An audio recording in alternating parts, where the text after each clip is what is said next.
in the Navy. Good morning. You happy? I'm so glad that you follow that. Now, look at it, Marine.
Meeting of the Beaufort County North Regional Plan Implementation Committee together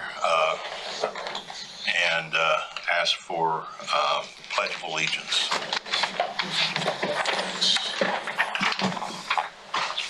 I pledge allegiance to the flag of the United States of America and to the republic for which it stands, one nation, under God, indivisible, with liberty and justice for all.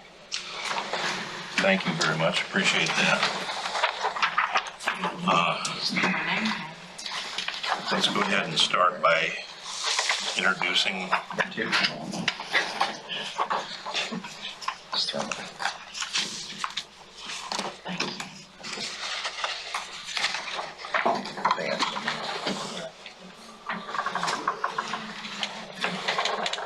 Go ahead, let's introduce ourselves, please. I'm Jerry Ashbourne with the Town of Port Royal. I'm Alice Howard, District 4, County Council.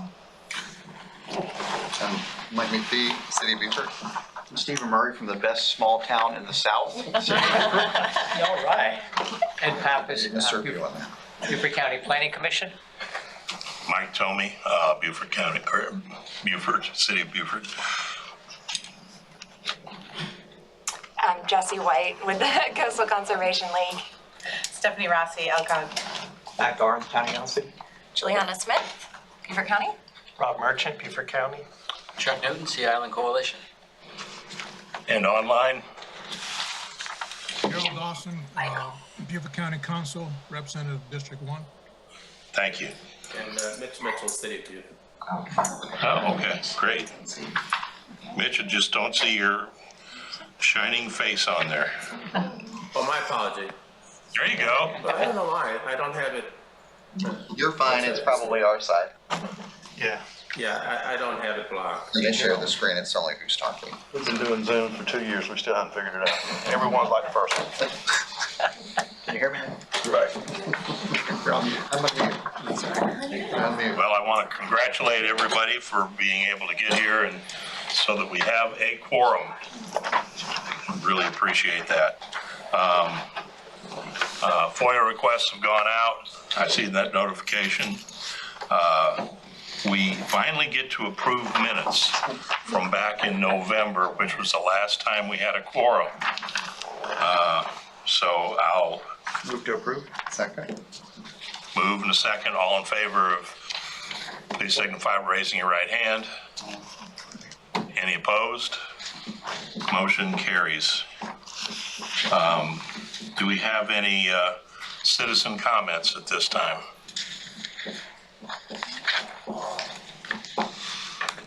Any online?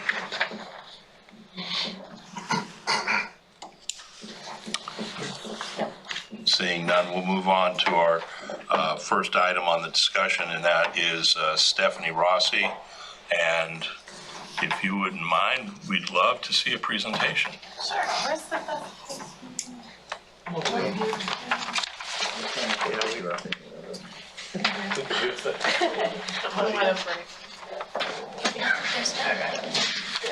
I'm not sure if this is. I can talk about it. I'm trying.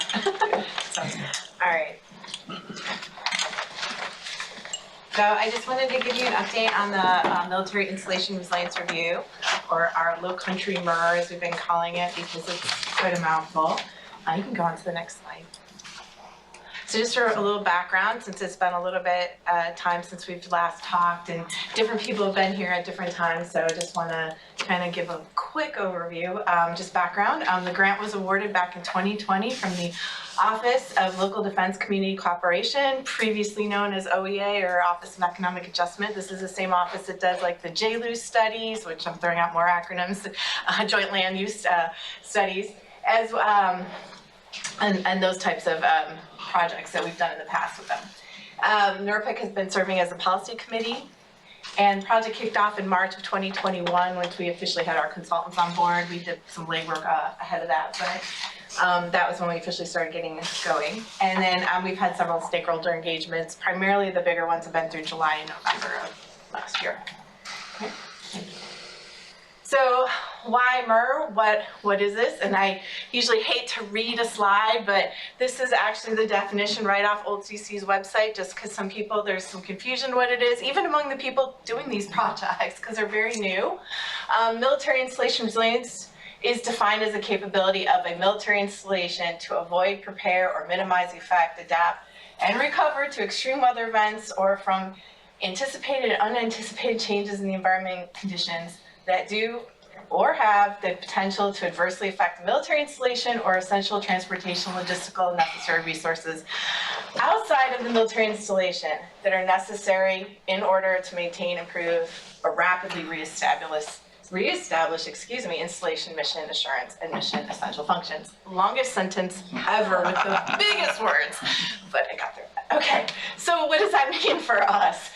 The MER is the MER Resilience Review. That is designed to help the communities outside the base to make informed decisions and partner with the local commands to respond to and address to these issues that may be occurring and keep at base safe. So, kind of summarizing that. We can go on to the next slide. So our area of interest, again, we were focusing on City of Beaufort, Town Port Royal, Beaufort County. That shouldn't be any surprise, that area. Our approach and framework, so just walk you through it. We're now at the last phase, so last bubble. But we started off back identifying threats and impacts and unmet needs. A lot of that was part of the stakeholder engagement process. Then the consultants were doing a lot of stuff behind the scenes, creating maps, collecting a lot of data, and pulling that all into a vulnerability assessment, identifying projects, and then we have a priority process. I'll tell you a little bit about that. And I'm sorry that it's like my screen's a little different size, I think, in our PowerPoint, so these got a little chopped up. But so then we created this process, implementation timelines, responsible parties, funding recommendations, things like that, that go into this final plan. Next slide. So what to expect in the project. Again, sorry about the overlap there, but just to what it is and what it isn't, because there's been a little confusion about that too, just to clarify. But the plan is looking at infrastructure and vulnerabilities related to the most likely hazards that we determined would happen in this area. There's a lot of hazards. We did not have the time or the money or the budget to look at every hazard and every possibility. We looked at the ones that we felt are most likely to occur. The MER highlights benefits and cumulative impacts of multi-layering of resilience efforts. So there's not necessarily a silver bullet for any of these.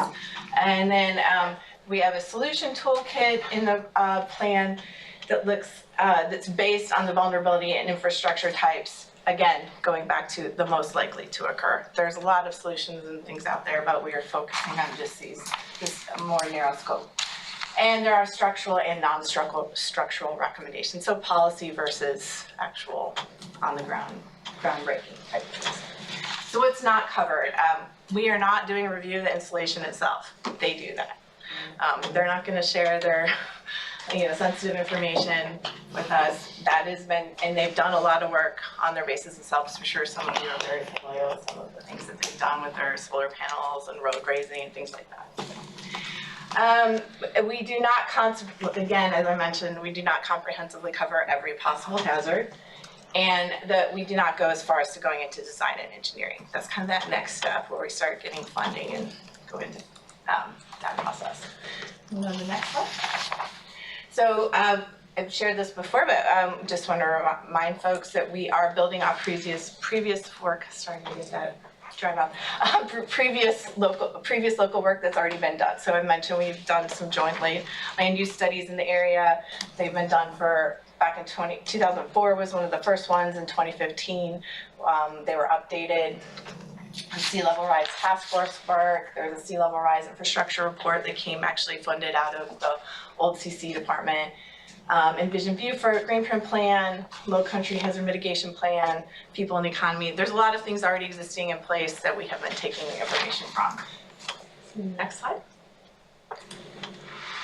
So skipping ahead, this report's over 100 pages. I am gonna cram this into about 3 slides, so bear with me.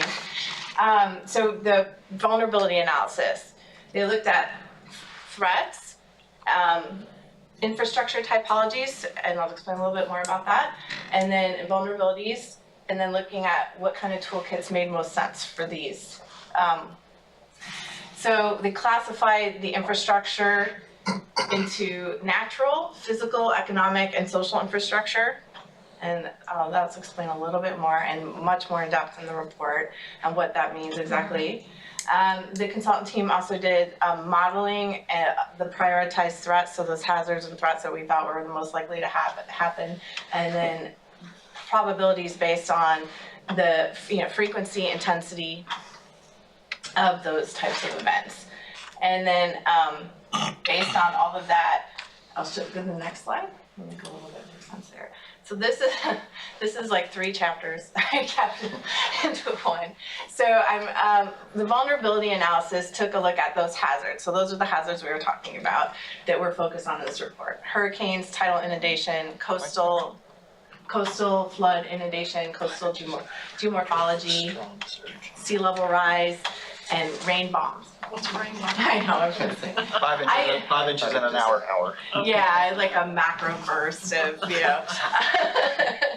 And then from those hazards, what are the most likely threats you're gonna get? So I have just kind of a little flow chart here. They broke down the threats into 3 different types: climate threats, environmental threats, and community threats. So again, there's other things out there. These are what we focused on for the report based on the types of hazards we're most likely to have. Shallow coastal flooding, storm surge, pluvial flooding, compound flooding, water, basically. Environmental threats, looking at coastal erosion, and then community threats, water and sewer system. And then feeding into that infrastructure type, how are these threats affect the infrastructure? So there's the 4 different infrastructure types that they identified. Natural, looking at geology and ecology. Physical, utilities, transportation, that's pretty straightforward. Economic, looking at military, industry, development, just includes tourism, things like that. So that's kind of got a broad range. And then social, livability and culture. Are you able to enjoy why you choose to live here in the first place, having that. And then feeding all of that into a toolkit with recommendations. So I do not expect you to read that, if that's what you're giggling at. But this is an example just to get an idea of how much information is in the report. We have a table then that feeds into taking those infrastructure types, defining them, the climates and threats that they would most likely be affecting and the results, and how they would affect in each area through environmental, community, and then what's most likely vulnerability. And then an appropriate toolkit that would be recommended to sort of kind of find your solution set. So you can go to the next slide. So again, I keep mentioning toolkits. So this is kind of a broad approach at looking at, this isn't like specific to an exact specific site. This is like kind of looking at it in more, and just an overall approach. So this is, I pulled out just the toolkit for transportation and utilities. And if you were to then, find your threat was a transportation related threat, you can then go to the toolkit, go transportation. Our vulnerability was disrupted roadway or decreased emergency response. And then go to, okay, I want to look at protected transportation toolkit. And then you go down and then there's some suggestions onto what you can move forward into. The different color toning is, the darker color are more based on construction or physical tools, and the lighter blue are policy-based type techniques. So the toolkits are broken down into various categories: shoreline stabilization, shoreline establishment, protected transportation measures, adapted utility infrastructure, resilient military operations, preserved industries, intelligent development, adapted livability, and then preserving culture. The next slide. Again, this is just for illustrative purposes, but then taking that level of detail, so that picture of those toolkits is kind of like an overall approach. If you want to then kind of go down into the weeds a little bit more, looking at it more in a regional implementation, how would you start implementing those toolkits? So I pulled out an example of what is considered an urban. So you can they did one for urban, suburban, and rural landscapes. So taking out a urban landscape, they've identified what all the threats would possibly be actually, and these are related to the location. So you could have marsh issues here, erosion on the coast, fluvial flooding and runoff, and compound flooding kind of on the edges. And so we'll go through all of it, but that's an example of what is laid out for exactly for an urban area. And then the vulnerabilities up on top. So the vulnerabilities could relate to land loss, erosion, marsh loss, for example, water quality. So that's laid out that way. And then the next chapter, or the next step that they take is then taking all that information, identify different types of solutions that you could apply to that particular type of an area. So there's like forest facilitation, and these are just some examples I pulled out to try to clip for the presentation. Can you go to the next slide? Thank you. Again, then we took a look at, after taking all their maps, I think you've seen some of in the presentations from Python, a lot of layering. So they've had a lot of maps showing you different types of flooding, storm surge, where these, after taking it and identifying all that with their mapping process, this list of potential, locations where there would be issues. So taking that, they can then run things through a prioritization process. And they made this simple enough that it could be applied in other areas and for other purposes. But taking a look, and it's essentially just, what are your threats? Is it a climate threat, environmental, or community threat? And it's a checkbox system. And then adding up your scores. We added in an amplifying factor here for if it is more specific to a military issue because of the nature of the report, of course. Does it affect access to the base, evacuation routes, things like that. And then you would get your score, and essentially, and this is an example of the actual projects. We have them, right now they're identified up there by lat longe, but we could map those, of course. So then we get a score, and you go to the next slide. And then these are the three examples, and we've shown you these examples, I think might have been several months back, but taking back that urban, suburban, and rural example. Mr. Chairman? Yes. I hate to interrupt. I don't know about anybody else, but online, I'm not seeing any of their presentation. Oh, sorry. Can we see the agenda? Oh, Are you doing share screen? I'm doing a share screen. And, here.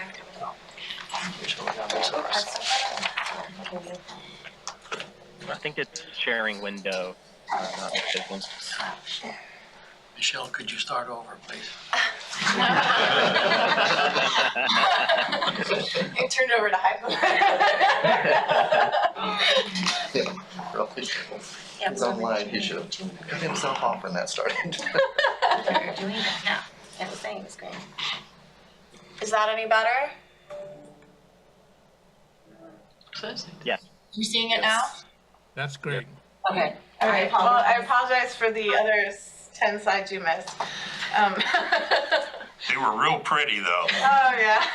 But they're in the report. Chris can send it out. Yeah, we can send it out. And this, again, is just a very simple outline of a report that Hytham spent months and months and months on, and I'm simplifying it to a point he's probably cringing over there. No, you're doing a great job.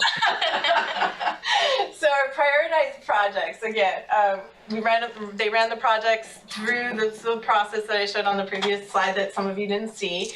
And then we came up with the 3 that I previously shared with you. One was an example in a rural area was a wastewater treatment plant. For the suburban area, we selected, it was a neighborhood in Ladies Island. And then urban was a US 21 and Shell Point interchange. And you can kind of see how they sort of check the boxes of what areas that they are being affected by those threats that we've been focusing on for this work. Can you go to the next slide? Can I ask you a question? There's no military, I don't understand. You got a subdivision on Ladies Island, but it says military housing. There's no military housing on Ladies. It's not military housing, it's personnel from the military base are based on their zip codes, residential zip codes. We know that some live there. Okay, gotcha. So, yeah. All right. Thank you. And then the last after, lost my place a little bit, but so after there's a lot of in-depth information on those 3 examples that I just shared, particularly the Shell Point. There's pages of recommendations and phasing by short, mid, and long-term recommendations for those. And then at the end of the report, there is a table that has overarching recommendations. And these fit into the following categories here. Looking at education and awareness, this includes things like a website, making data more available and interactive for the general public and municipalities. Improved and expand military collaboration, like a CPLO at Parris Island. Resilient development includes some of the non-structural things like different types of policies and ordinances. Resilience data integration, this is again sharing a lot of that data that's available out there and making it more available. And then looking to conserve and improve physical and natural infrastructure. And this is also another one of these giant tables. I didn't want to try to clip in here, but it does have some recommended timeframes. When the most likely time frame is to apply some of these recommendations. Is it a short-term, a mid-term, or a long-term recommendation? Some examples that will take you to some other places that have already implemented some of these things, and possible partnerships and possible funding mechanisms to make these things happen. Next slide. So next step, Hytham is busy working on getting that draft already. We reviewed it internally. We're just getting it ready to send out for more public review for everybody, get through those final edits, and hopefully in the April meeting, if you quorum and everything goes right, I have that report adopted by the NRPIC, by the policy committee. So this is a great time. Hytham is online. If you have a technical question, that's where I might bow away a little bit, but he is a great resource. He can get into any of the more detailed stuff if you have any questions. Yeah, Stephanie, speaking of funding, there was a presentation earlier this week sponsored by the Nature Conservancy. And there were a panel of speakers that talked about military resiliency, infrastructure, and national security implications. What was interesting is that the South Carolina has appointed a South Carolina resiliency officer in 2020. And what was interesting about what he had to say was that there's $87 million available for grants for projects related to resiliency, and they currently have some 47 projects underway. How do we tie into that, or how might we tie into that? Yes, I Get some of this money early on. Yeah, exactly. I was at that event and then was fortunate to be able to have lunch with some of those folks so I could make some more connections. But from what I understand, currently the office is only focusing in on certain counties. The way their funding currently is, it's like, I can't remember the exact. 12 counties? What's that? There's 12 counties there? Yeah, and they only are, because of their limited source, the type of funding that they have right now. But that 87 million just needs to get through our state government. Once that is appropriated, I think that's ARPA funds.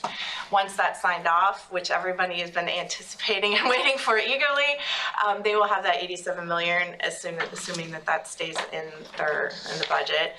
And I have some names and some contacts that I already started reaching out as soon as I get back to my office. So we're going to apply for some of that money. I'm going to look into seeing what that means and how that works, and because I'm hoping that they're going to now expand beyond those 12 counties and start, addressing other issues within the state. We're Beaufort, Jasper, basically the Lowcountry region is the only coastal chunk not included in those counties that they're working with right now. Yeah. So I saw that in the map and I was like, what? So they are looking at only the most distressed counties. But I'm like, this is an office of resiliency, not an office of reaction. So I want us to be proactive and, start talking to some of those folks. So they do sound very interested in working with us. And when I told him we had this project, he's like, oh, what's your project? What do you have right now? I'm like, okay, I'll get you a draft. So. But we have a project in Shell Point that needs funding. Exactly. Yeah. That's amazing that we're not part of the 12. That's interesting. We're so rich. But we never flood. Never. Yeah. So Stephanie, the draft will be sent out to members of NRPIC sometime. Of course. Yes. He's sending it out soon. Yeah. Hytham, what we were saying, April 4th. Yep. April 4th, we'll be getting the kind of updates to Stephanie, and then hopefully we can send it out shortly thereafter. And adding on to the funding element, in the appendix, we put a lot of things in the appendix to try to make it readable. But in the appendix, we do have, I think, 30 federal opportunities and 20 local opportunities that we gave. Timelines, matching requirements, the infrastructure types, and application links and requirements. And we also provided another, I think, 15 or 20 local. So there are a lot of opportunities, and we really tried to always have funding in mind when we were trying to create the prioritization matrix, the equity element, and some of the environmental multi-layer solutions. So first week of April, not the week, April 1st. That's like a Friday. Probably the next week. Well, the expectation is NRPIC would consider it for approval at the April meeting. Yes. Okay. I have one question, Stephanie. It's interesting that we're not included in those 13 other counties. I think it'd be good to find out why in that prioritization. But my question would be, you're working with the military now. You've done this, what appears to be a very exhaustive report that is well coordinated. What do you think the implications are as you speak with the military and as you've done this report and you understand what all of the issues are that you have in your report now? What, if any, implications do you think there are with the military at this point for us? Well, I think so far I've been very willing to work with us. They're very interested in doing, so again, we're focusing outside the fence. So they've already tried submitting some grant application for some work, partnering with Coastal Conservation League, taking the lead actually to do some natural shoreline. And I believe they're still, they were recommended from that funding pool to try a different funding pool. No explanation behind that, but so I think there's still a lot of energy to do some of that work and help and work with the community to make some of these things happen. Those are on installation? That's requests? off. So it's, but Paris Island has a very tricky property line. It goes out into the canal. It's very odd, but so some grants specifically state that it has to be outside their property line. So we're just like, you have to balance that. But there's definitely some willingness there to work together. Do you One need thing I'm sorry. to add on to that. Mm-hmm. Do you want me to go? Sorry. Yeah, go ahead. One thing to add on to that, and it kind of relates to our conversations with other military installation resilience reviews. There is a little bit of a special element to the low country in these bases adapting to climate over centuries. And we tried to highlight in the report the reality of the varied geography, the varied texture, and the exposure that the low country has had to climate for centuries is actually not only an opportunity to learn for the bases, but also an opportunity for other bases to learn from Paris Island and MCS Beaufort, and how climate can be adapted, because resilience is bred into the low country history and the bases history in the low country. And we really wanted to highlight that in the report, that these issues are something that have been consistently addressed and will consistently be addressed in the low country by the military. Do you know if the other counties have done anything like what you've done for this county? So far, I'm aware that this is the only military installation resilience review in South Carolina. If there's any coming, we were one of the first ones. Jenny was right away. So when this opportunity came up, we were actually one of the first in the country. So I guess what you've done is you've illustrated all of our weaknesses, and you're countering that with an activity item list of how we're addressing those. So it sounds like the more we can address on a community level, the higher up the scale we will go for remaining an active military installation. Is that reasonable? I think you hit the nail on the head. For every vulnerability, we assigned a toolkit. Some of the toolkits are in multiple vulnerabilities, and I think that itself shows some priorities.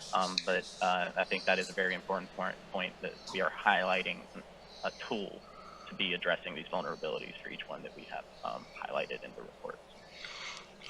So have you tried to address yet, try to put numbers on each one of these correction items, prioritize that you have, or will that happen sometime in the near future? Numbers. Yeah, cost for resolution. So there is, one of the issues is with some of the higher level toolkit items is the cost is site specific or even county or jurisdictional specific. But when it comes to the shell point kind of projects, those are something that we're trying to actively give you a little more detail on the cost elements. Well, the county has those numbers. Yeah, and we actually, Stephanie, is something new. We actually developed a little table of the cost of living shorelines, green infrastructure, and a lot of the unit costs for these strategies that you can start applying to your decision making once projects are more defined outside of the three that we have already defined. Do you have those numbers from the county, or do you need those? I got it from NOAA, but if you have some from the county, I think that would be a helpful. Okay, Stephanie, I think I'll send another email for shell point. Wasn't me. NOAA. Okay, Not NOAA Krebs, but NOAA. I will send another email. NOAA Krebs can probably send that. Katie? Oh, yeah, we've talked with that. Okay, they have those numbers, so, Okay. yeah. I mean, you might as well use them, they've done. a lot. Yeah, I'm not sure, like Katie's was more of an overall drainage project, yeah, and then some of the specifics that Hytham had on Shell Point is very specific to the interchange and did not expand past that yet. Mr. Chairman, I had if the group is amenable to it, and I would be happy to volunteer to work on that, I think this group should send a letter to our delegation, state delegation, saying that we want to be included for that $87 million. If Stephanie would work with me on that. Absolutely. But you know, I think it needs to be a consensus of this group with your signature as chairman. Absolutely. I think that's Like, really I important. sat next to the Ben Duncan, who's the director of the Resiliency Office, and he told me about the 12 counties and primarily much more rural counties, and those monies are sort of allocated. But with the new monies that are coming down, there will be an opportunity for future projects and future funding. And I think it might be worth a little more due I think we need a diligence letter before too. Yeah. we just jump in and. Well, I would say we need to send a letter showing support of some type. I mean, why wait, you know? They say there's more money coming, but I don't know. The future funds? For future funds or, but, you know, if I like it that he reassured you there would be money, but it's still, I'm not sure why we weren't in those 12. But we'll work on some appropriately worded letter for the chairman's signature. I would think that the fact that we've moved forward with a report like this would show that we are Reference definitely Yeah. needed to be included. Yeah. Their current website, and I don't know if this was the same as the current funding and the way they're set up now. I hopefully this applies to the 87 that's coming as well, but some of that funding that they have can be applied towards using for match for other grants. I think you could even do some there's planning efforts you could do, or even some preliminary engineering and design. So there was definitely some interesting possibilities there. Maybe as a suggestion, what if we invited Mr. Duncan to make a presentation to this group about the office and That'd be a great the funding idea. and how it was sort of selected and what they're looking for in the future, and he might be open to questions and suggestions. Include that in the letter, I guess. And if it's in the April meeting, he might also have an opportunity to see our cool report. Include that in the letter. Is there funding at the federal level that's also available? Nancy Mays was at the presentation, as you know. She was quite adamant about her support for the resiliency of the military bases. Yeah, and as Hytham said, there's several funding sources that are identified in the report, and they each kind of have their own niche, but I mean, it's everything from, there's different sources you could get through the National Fish and Wildlife Foundation that can support efforts like this, to more efforts that come kind of out of the DoD. So there's a wide range. And I think something that's really important we've found with funding and how it's changing, they are really promoting projects that do multiple things. Roadway projects that have living shorelines or green infrastructure and flood mitigation at scale. That is the kind of element that we made sure to have as a prioritization in our projects that we chose, but also in the scoring mechanism that we provided. It really is part of the fundamentals of the several different threats interacting and creating several different vulnerabilities at one project location. Okay, so we'll put this on the agenda for April and give us a chance to at least start to look at the report when we get it, and then we'll go forward from there. Mr. Chairman, just to be clear, I think the expectation is we receive it early April and that we come in and formally adopt it at the April meeting, right? So, Yes. so we were supposed to, I'm just reminding myself that I have homework to do between the time I receive the report and the time we come back to this table, that we should read it and be prepared to ask questions and vote. Well, I think that's a good point. I was thinking we'd review it, given people, but I think time is of the essence, so to speak. So I think that that definitely would be a good point. And would we still want to invite Duncan to that meeting since we're going to If approve we can that? put that in a letter too, if we want, to our state legislators that we are inviting him to our meeting, just so they know. Okay. And we are more than happy to answer questions pre that meeting. It doesn't have to be a full meeting full of questions. So if there are any clarifying questions or anyone needs to on a call, we're more than happy to jump on. Is there any other conversation about moving a letter forward and doing that invitation to Mr. Duncan? I just want our delegation to know that we're aware and that we want an opportunity for that funding whenever it is. Okay, thank you. Any other discussion on this item? Thank you very much, Stephanie. We really appreciate it. Mark, you too. Very, very excellent job for what we saw.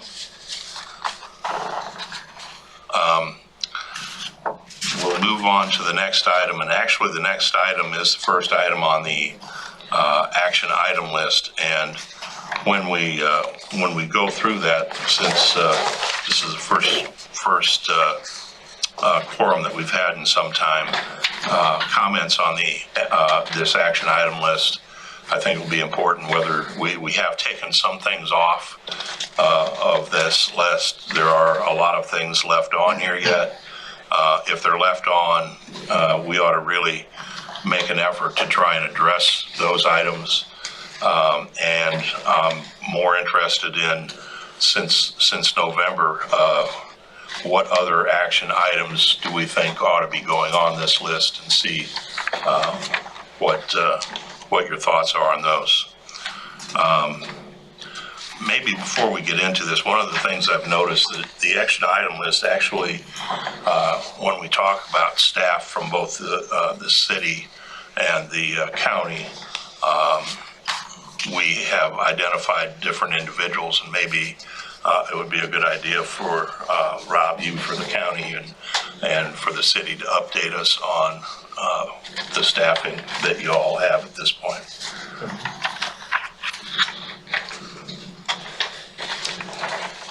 Okay. Rob, would you like to start? Yeah, I can go first.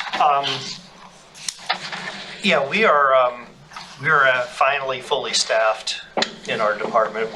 I think you all, I don't know if you've all had an opportunity to meet Mark Davis, who is our deputy director.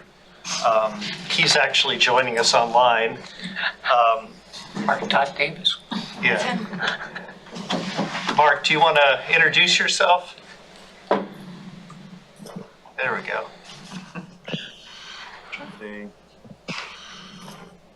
Is that turning on the video thing? Yeah. Hear me? We can hear Yeah, we hear you. Yeah, I said my video should be coming on, but I don't see it. Did you turn the lights on in your room? Well, yes. I mean, well, we'll see if it kicks on. Let me see if I can get a. Huh. Now the video where County Commissioners meeting update. Yes. Well, to lead to Rob's introduction of myself, I'm newer to the county. I've met, I think, most of you, maybe not all of you though. And I am actively learning the county's priority, and it seems that this is definitely one of them. And I've been participating and listening and kind of following along as this is developed. And Rob and I have definitely been engaged in this process together. Yeah. Since I've joined the county. Yeah, Mark comes by way of Dorchester County and is We're one of the 12.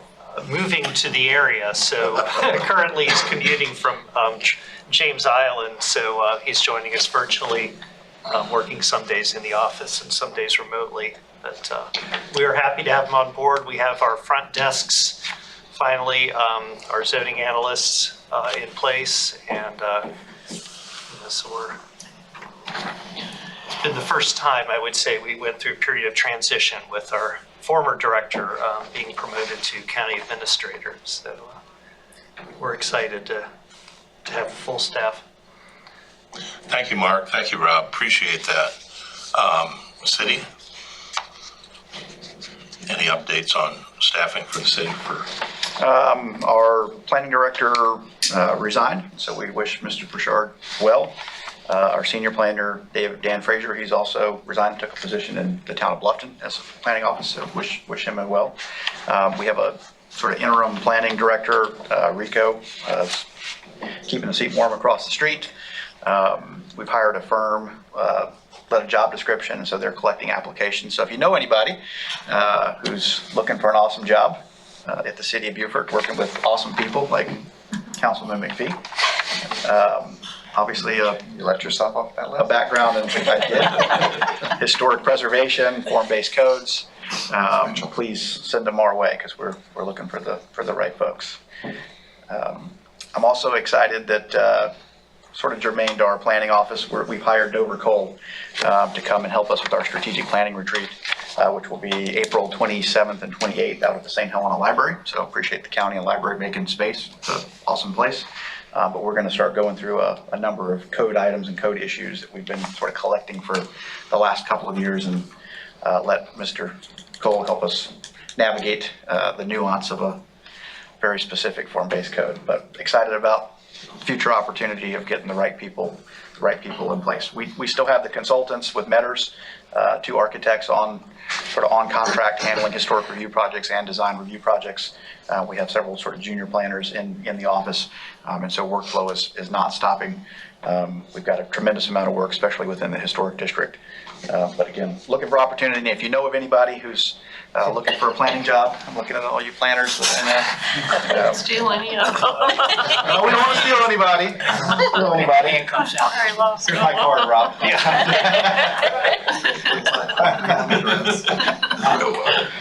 Yeah, but again, so I'm serious. Please send them our way. Third moves there. We understand there's not enough planning talent to go around right now. It's hard to find good people. Yeah. And personally, I think it's one of the coolest jobs in local government. And talk about, the opportunity to have a real sort of fingerprint on the future of the community. The planning staff, probably more than just about any of us. Absolutely. Thank you, Mayor. I appreciate it. Thank you, Rob. So let's go on, and I guess Ed and or Rob, this first item that wound up as item number 7 also probably should have just been on the action item list. So maybe you could speak to that. Did you want to address that, Rob? Yeah, this is kind of you're right. I mean, this is really one of our ongoing items.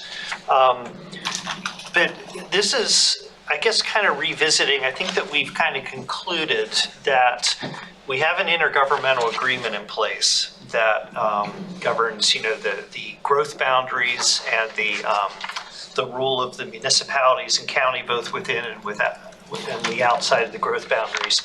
And with the Ladies Island plan and with some other planning efforts, we kind of identified some areas that, are, if we were to revisit the intergovernmental agreement, there are 3 areas that we brought up. One is the EUSTIS community. That's the area between basically the airport and the Chowan Creek Bridge.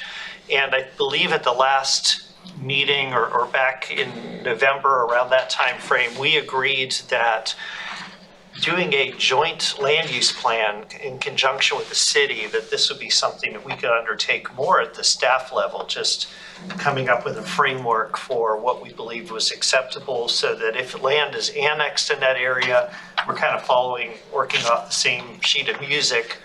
I think that we kind of agreed to that.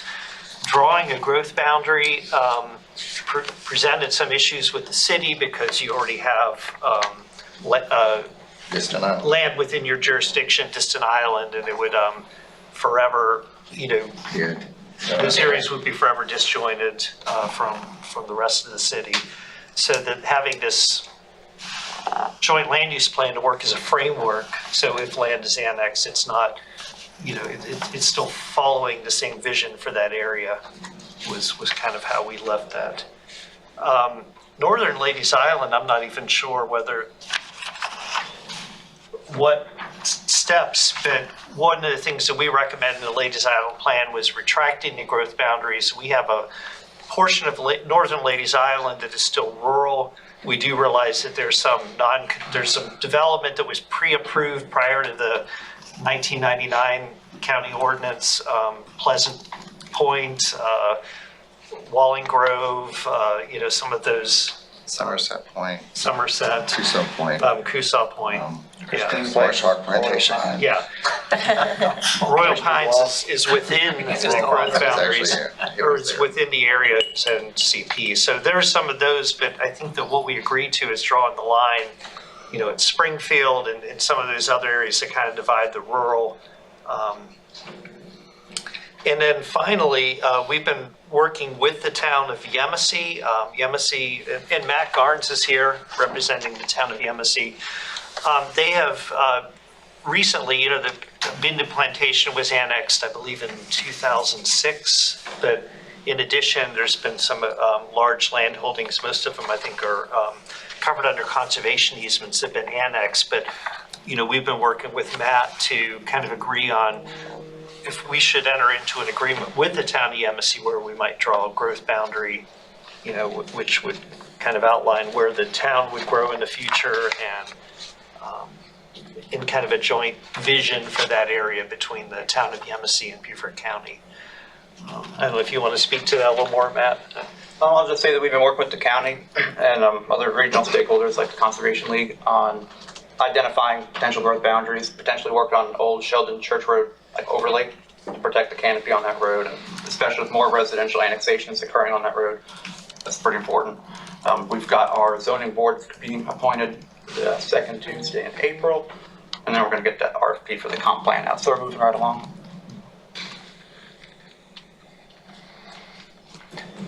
So that's kind of a status report of how we're envisioning this. And I guess one of our questions, with the city, is this something that do you want us to reach out to to RICO? Or is this something maybe we want to hold off, if we're doing a joint plan for the EUSTIS community? And yeah, I think for us, there's a concern about the zoning classes that we have, and that we're going to have to modify our zoning classes. This room knows we talked a lot about Ladies Island and the corridor. We have some transect zones where it goes from like T3 to T5, which is a little too intense. And so I expect the Dover coal conversation. The ubiquitous missing middle.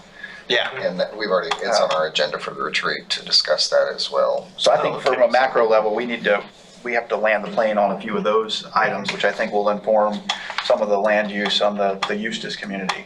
So I think my suggestion, and I'll defer to my colleagues, would be to wait until we have a actual planner hired and in the seat, which I think will happen within the next, hopefully, 60 days. Okay. And we'll have that Dover Coal strategic planning retreat at the end of April, which I think will kind of pull all the pieces together, so to speak. Okay. Is that? I think that's right. I think Mitch would agree with us on that. I think that the sort of the analysis of how the county zoning and the city zoning currently, with the consideration that missing middle is going to add to that, and it may well be that as we look at the missing middle, that we're also looking at how your zoning is on the unincorporated areas in that section as well. Okay. So it will apply in some fashion there as well, but then there's that has been a problem in all of our communities with the transect zoning, is we've missed having a section that really gives less intensity to more intensity and a gradual movement where it doesn't give that function very well. So okay, that would sound like a good plan for us to have the planner in place. Well, so it sounds like if we do a joint plan for Ladies Island, we might benefit from some of the analysis that Victor does. Yeah, Victor would provide a lot of good analysis, I'm sure. Maybe you should come that day. What is the date? 27th and 28th of April. Okay. Is that open to the public? Absolutely. Yes, certainly. It's open to the public, and it'll also be live streamed. Yeah. So. Let me speak to the growth boundary of the. You're muted, Gerald. You hit mute. There you go. Hear me now? Yep. Yeah, we hear you. Thanks. Let me speak to the town of YEMASSEE's growth boundary, as Rob has already presented that in the early 2006, the town of YEMASSEE annexed the Minden Plantation up in the Pocatello area. Prior to that, when the Northern Regional Plan was first formed and implemented, all the municipalities came and gave a briefing as to their intent of expanding their growth boundary. The city of Beaufort expanded from the south to the Whale Branch River. YEMASSEE, under the leadership of Mayor Goodwin at the time, said he was expanding the town of Yemassee's growth boundary from the north to the Rail Branch. So they both would meet at the Rail Branch River. It's somewhat frustrating to me that the town of Yemassee is how they're going about their annexation. And Matt, this is no, I'm not throwing any stones at you. I just want you to understand how I feel about the process. But the town of Yemassee, they started off with, they started off by annexing the Bendon Plantation. And since then, they have been hopping across the area, grabbing lands here and there. Here recently, the 2 plantations out there on the old Sheldon Church Road. And the frustrating part for me is that the town will continue this process because we, the county, in my opinion, we enable and support them in this process because they're annexing land that they can't provide services for. So that they rely on us, the county, to provide services for the lands that they're annexing into the town of Yemassee. And so we provide fire and EMS services to those annexations. Now, granted, we still get the tax base from the lands that they annex, but us providing the services for them will enable them to continue this process of marching toward the Rail Branch River if we continue the process of providing those services for them. And so I take issue with that. It's a conversation I'm going to have with the county administrator and my colleagues. And I don't know if by chance we can put a halt to this annexation process, but certainly it's something that I'm not in favor of. So I just wanted to share that with the whole committee this morning so that you all know what is taking place and what my position is on it. Thank you. Any other discussion? I'd just like to offer a closing comment on this action item number 1. When Alice and I originally identified it back in 2019, it was for the purpose of revalidating the Northern Regional Plan Charter developed back in 2007. I think we've gone way beyond that. We've done that several occasions. We're now to the point of being specific and identifying areas appropriate to that major charter for regional growth boundaries, annexations, and all the infrastructure guidelines that are tended to it. So I don't know if the ownership of that particular issue changes. It would seem to me it might. But I just wanted to offer that comment as to where we come on this issue. Yeah.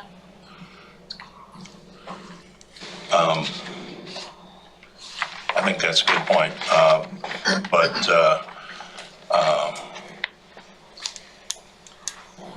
For right now, let's think about ownership. I think the city, the town of Yemassee, and the county are really holding all of the information and developing the information that's going to be pertinent to this. And do you have any idea from a Yemassee standpoint when you might be able to get closure to your discussion on growth boundaries?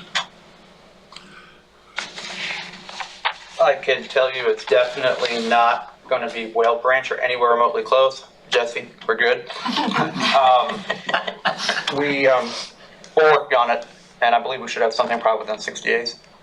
Okay, well, that'd be great. So let's just say that in 60 days we'll have an update from Yemassee City and the county. And of note, we are collecting and assessing impact fees for new development in Beaufort.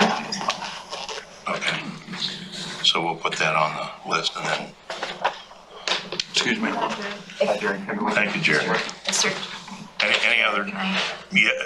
Go ahead. I just wanted to support what Matt was saying, and also I think he mentioned the RFP for their comprehensive plans, that they're going to be going through their comprehensive planning process, and I just I think it's important for that process to also inform their growth boundary discussion. So in terms of timing, it may be it may be that the actual setting of the growth boundary from the town's perspective might be longer than at the next meeting, it seems like a fluid process, so I just wanted to make that. Okay, at a minimum, I think maybe we'll just have an update then in 60 days. Do that. Hopefully you can have something more definitive with that. Any further discussion on that item? Seeing none, let's move on to the next item that we have, and that's the uniform yard waste policy.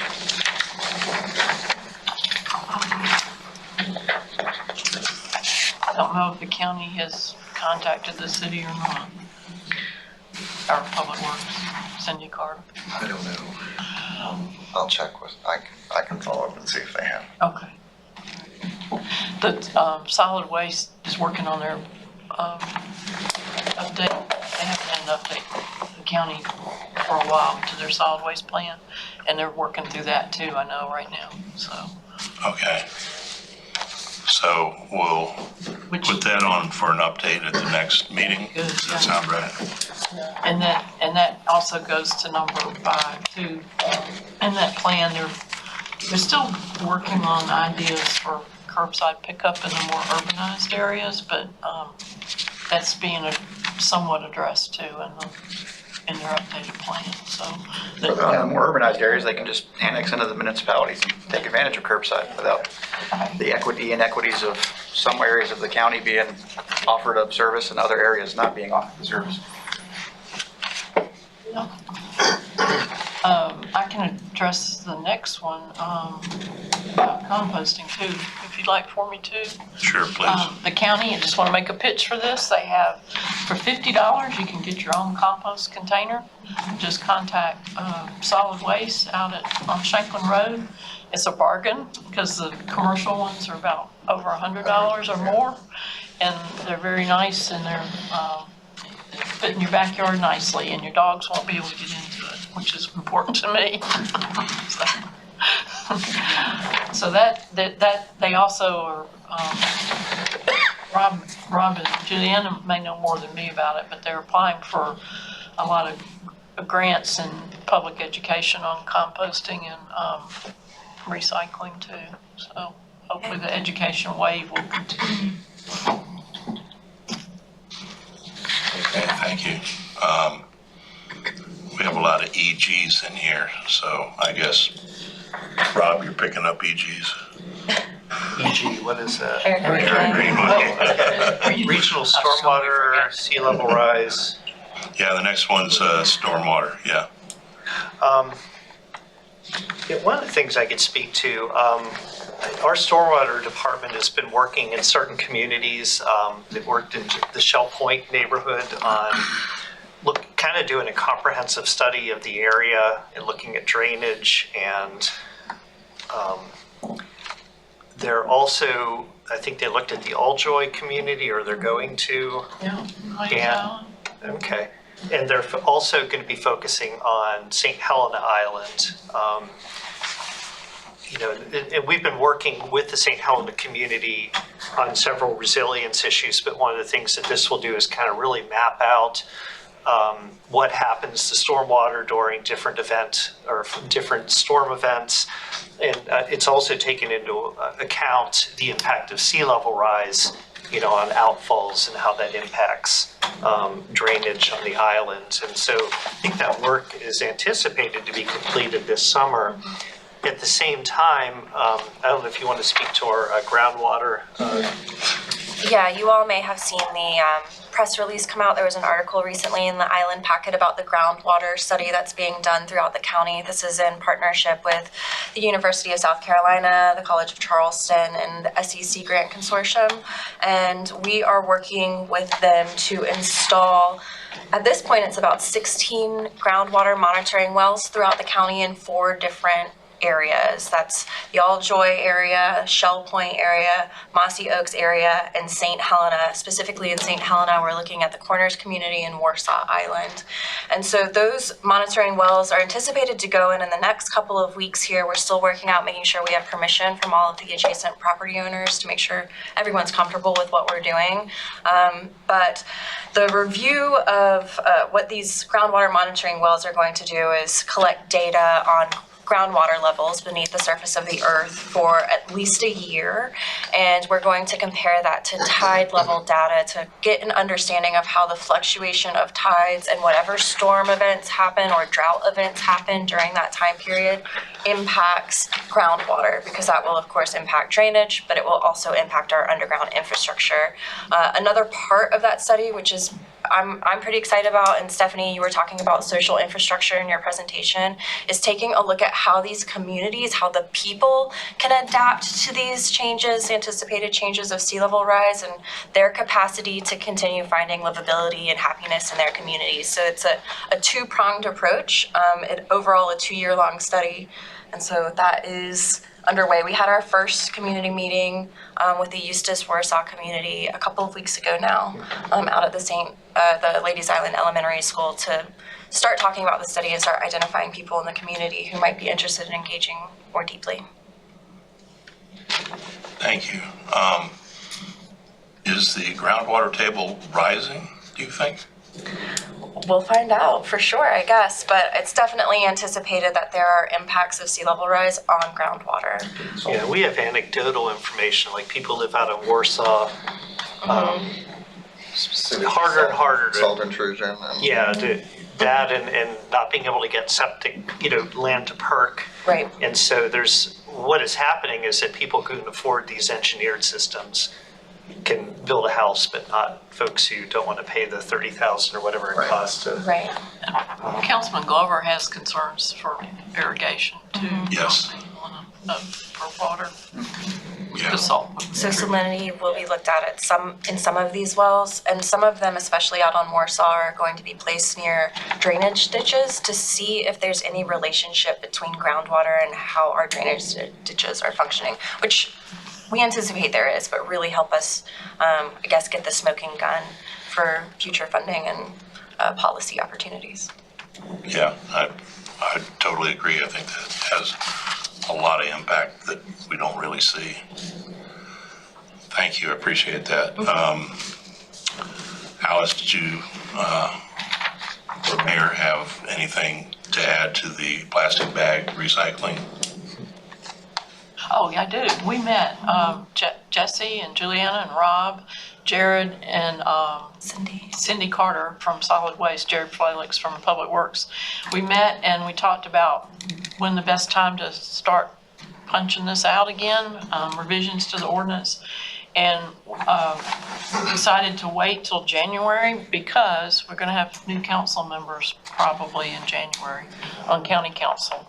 And the consensus was, this was more my opinion than others, but I mean, they agreed, but we could just do it then because it will be a new council, and we definitely think the ordinance needs tweaking, and then we can do that and present it to the municipalities to see if they're agreeable to it and do an education push again about it. One of the issues was that, and I don't know if I'm going to explain this right, but maybe Rob or Juliana or Jesse can help me. One of the conditions was that we would measure the amount of plastic bag waste that wasn't being collected anymore. We don't have a way to measure that, that I know of. Cindy Carter looked at it, and it's just rough estimates. We can't document that we have less plastic waste since we implemented this. So that measurement tool was not probably the right thing to put in the ordinance, but we probably need to, look at that too. So wait for the next tropical storm or hurricane. Right, all go out. Yeah, we'll all go out. Yeah. Beach sweep groups do count waste, but they just count plastic. They don't count bags separate from other waste. So that's just kind of something that we learned when we met, that there's really not a way to measure just plastic bags that aren't being collected. We're seeing more and more of the businesses using the heavy-duty plastic bags instead of paper. Kudos to the grocery stores that are still using paper, but we need a big education push too. But we're thinking January is the right time frame to start that up again. Yeah, and if I could add, I think what we're going to be doing is over the remainder of this year, collecting, analyzing, looking for whatever data we can find, whether anecdotally or not, and working with the municipalities to find out what violations they may be seeing with typical plastic bags, because there are some businesses that are still using those, what issues we all might be running into, whether it's working effectively or not from the business perspective, but also from the keeping plastic waste out of the environment perspective. So that's going to be an ongoing. But I think the consensus is that, COVID, it's not transmitted on the reusable bags. Right. So that was the fear, I think. And I will just say, I am curious, plastic bags are of course coming from the same materials that create our gasoline, and when we have a spike in gas prices, I wonder how that affects plastic production. So it'll be interesting to see how that interaction is happening. I would just love to see Jasper County get together with us on this issue. I mean, you go up and down 170. On one side of the road, you'll get plastic bags, on the other side of the road, you get paper bags. You go to the Publix, just off of Origin Boulevard, which most people use as the closest one to my community, and it's plastic bags. That's right, it's in Jasper County, isn't it? Yeah. And they just give them to you. They don't even ask you whether you want them. Give me that bag. Well, maybe we could kind of bring this up to the Soloco group too. I would think so. Yeah, that's a good idea. They talked about it. Yeah, and tell them we're going to start working on it in January, and see if Hardyville and some of the others would be amenable to it. What about YEMASSEE? Any idea of YEMASSEE? At this point, there's no commercial occupancies like retail in the Beaufort County portion. Okay. Okay, thanks. That would be great. I'd love to see stay that. tuned. January is what our goal, when we'll start on it, full force. Yeah, I've been noticing that, stores around at least the Beaufort area that I use have all gone to pretty much paper. Good. There was a store in the city of Beaufort that's newly opened, and the enforcement people took action. Your code people did in a nice way, and I think that problem's been solved. They were using the wrong thing. It's just an education issue. Yeah. They have to recognize the millage size apparently. So. Thank you. Calipers. And so, could that be brought up at Soloco? Yeah. So that we could maybe hear next month? Yeah, okay. That'd be great. Number 10 and 11 are kind of together, Rob. It was decided to try and split the boat landings out from the community parks, and I don't know if you've gotten anywhere on that at all or not. No, I'm trying to remember. I know I came up with that list and we had the boat landings on there, but I don't remember that. I apologize, I don't remember that particular discussion. It was, I think Joe was the one that brought it up more so than anybody else about trying to show boat landings as a separate entity. Yeah. Mm-hmm. Okay. While we're on boat landings, this is a little outside of the actual item, but I do want to shout out to Councilman Dawson.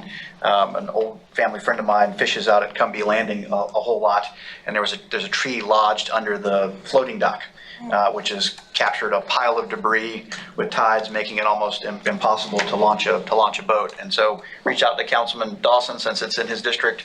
I believe he interacted with Public Works, and County Public Works was out there in a matter of days clearing all the debris. I'm told the tree is still under the dock, so it's still capturing debris, but Public Works has said that's going to take a little bit heavier equipment to remove the tree, but appreciative of Gerald Dawson's quick response, and the County Public Works quick response to tighten that issue up. Great. Thank you, Mayor. We'll continue to look at it and try and resolve that issue. Thank you. Thank you. I'm assuming we're still moving discussions of fire service out? Yes. No change to I that? don't know. Just keep moving, yeah. That's a sticky wicket. I get it, 22. I think number 14 really ties into our discussion on number 1.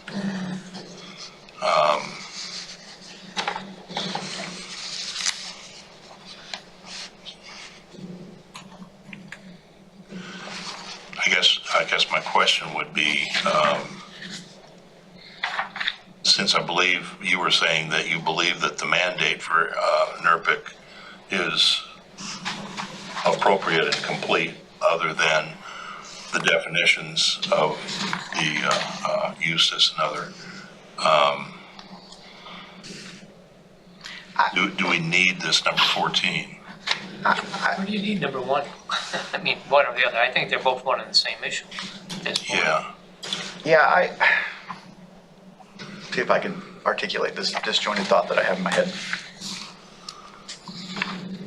I'm not quite sure the effort and how we organize the conversation, but I do think there is a need to get all of the stakeholders from the multiple jurisdictions around the table to talk about land use. And growth boundaries are certainly a factor, but really it's more about land use, and regardless of the jurisdiction, the existing zoning that is in place. And so I was going to wait till the roundtable comments, but I think this is an item that would allow us to throw this on the table.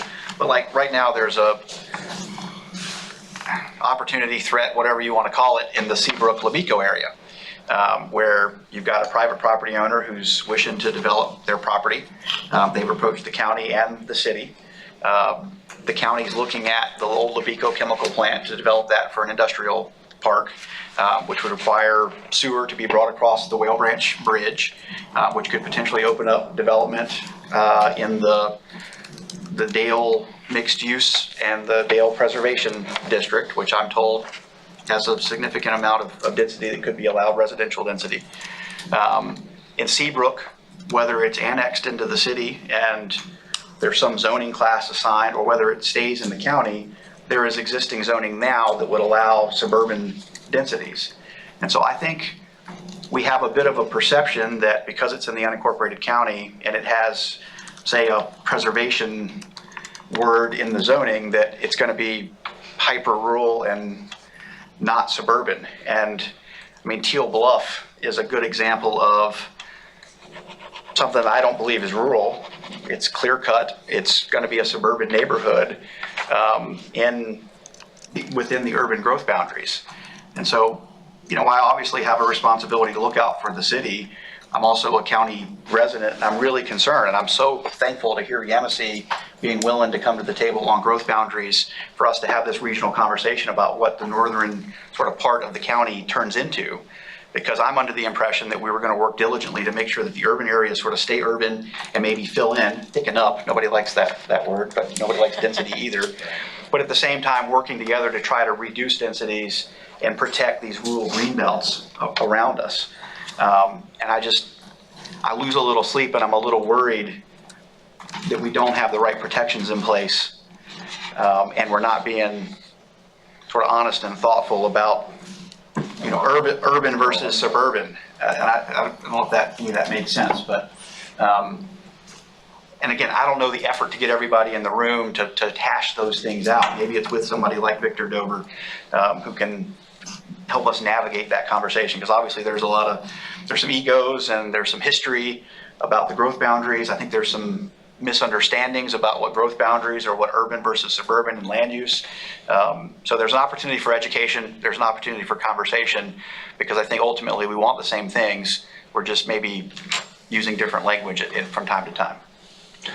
I will say that when we developed the intergovernmental agreement, one of the big issues at that time was the definition of rural.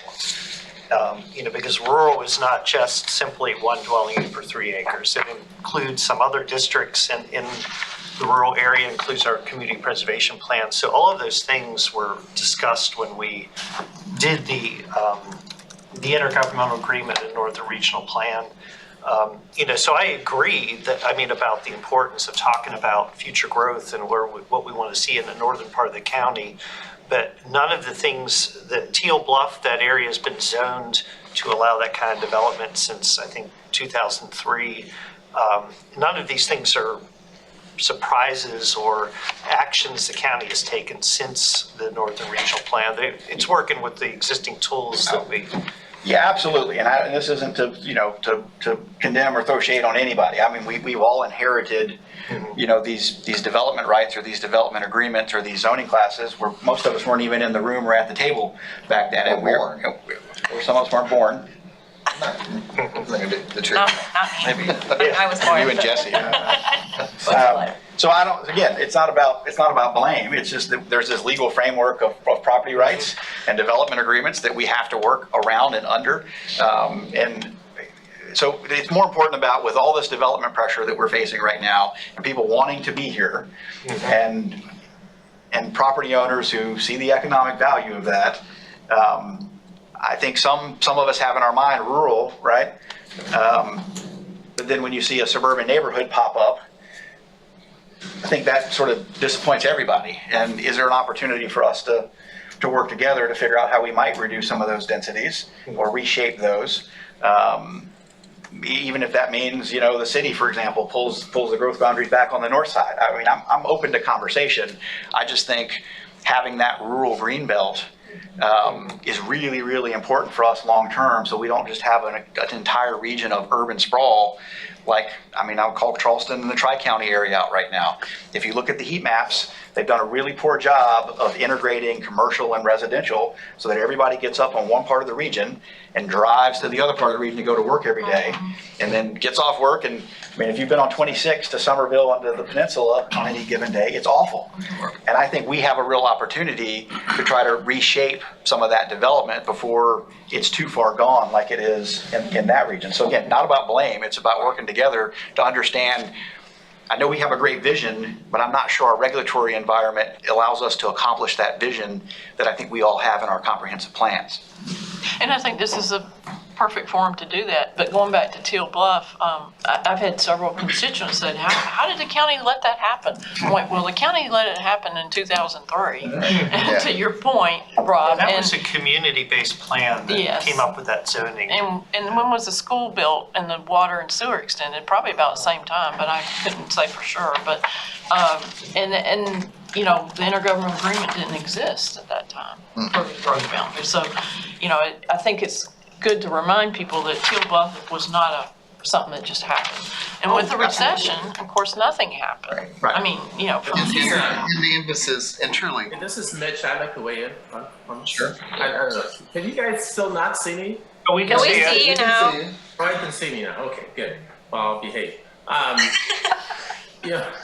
It's interesting. While I live in the city, I've got a lot of my heart and a lot of my properties that are north of the Whale Branch River. And I was one that was not here, when some of these decisions when zoning were done and making north of the Whale Branch River rural, 1 acre, one dwelling for 3 acres. I'm sure different folks are affected differently by that, but we talk about folks traveling, long distances, just to get food or to get work. The folks that live north of the Whale Branch River, there is no work, there's no employment out there. And we talked about maybe doing something with the chemical plant of Dale and the promise of the jobs out there. It could help that situation. That the folks out there in the northern part, while some would like to keep that area rural, you got to ask who are the folks being really impacted by that. It might be nice to drive through the rural areas, but what about the folks who live out there that to buy local bread, has to drive all the way, into the city of Beaufort to get that, or to get gas. And there are some folks who are already talking with me, and I know talking with Gerald about their concerns about that. The old Piggly Wiggly was out there, that burned down. Now, literally, there's nothing for those people. There's no place for them to shop without driving 15 and 20 miles to get anything. So, I have learned and heard from folks who were here when this zoning was done, that there was a promise that, the property taxes would stay low. I've done some research on the property taxes and the increase in property taxes since 2003. And I would challenge anyone to show me where the folks living out in those rural areas north of the Willow Branch River, where their property taxes have gone up any less than any place else, and in some places that are far more densely populated have seen a less of a percentage increase in their property taxes than folks living out in the areas of Sheldon and Big Estate. So I don't know what the solution is, and obviously that's why we're here trying to talk about some of these things and how we go forward. But I would hope that we would consider some of the concerns that I've shared. Thank you. Yeah, Mitch, I mean, I certainly hear you. And I think, the community also needs to be engaged in a part of the conversation. I think, from the city standpoint, our goal has been economic diversification, economic opportunity, so that residents all over the region have access to good jobs so that they can maintain legacy properties. I also have empathy for folks who live in a rural part of the community who don't have access to a grocery store within 20 miles, especially when the regions, most of the folks there are at or below the poverty line. So I think that's where there's a nuanced difference in how can we work together to maybe encourage, job opportunities and access to retail or amenities, but being careful not to throw the door wide open to residential development that will, displace residents and change the sort of fabric of a community, plus put undue strain on transportation systems. So again, I think there's a nuanced conversation we can have about exactly what residents want that allow us to find some balance. Yeah, and I think balance is a key word. So that's what I'm looking forward to. Let me chime in if I may, Mayor, to try and ease some of your concerns about the Libico chemical site. Yeah, the plan is, well, let me back up. About 2 or 3 weeks ago, the county administrator, Eric Greenway, gave an excellent presentation at the Davis Learning Center in Dale community. And it was well attended, and people voiced their concerns, and I thought Eric did a good job on answering all their questions and trying to calm and ease some of the concerns. To your point, Mayor, you're concerned about the sewer being extended over the Willow Branch River into that chemical site, and yes, as the county administrator has laid the proposal out, the proposal is that the sewer will come across the bridge, come up 21 to the old railroad bed, and then come up the railroad bed into that site. Now, the plan is, to your point about it being extended into the Dale Community Preservation District, that's a no-no. It is not leaving that site. Now, the plan is that there will be an agreement with Beaufort Jasper Water Authority that we will not extend that water sewer line any further than to that site.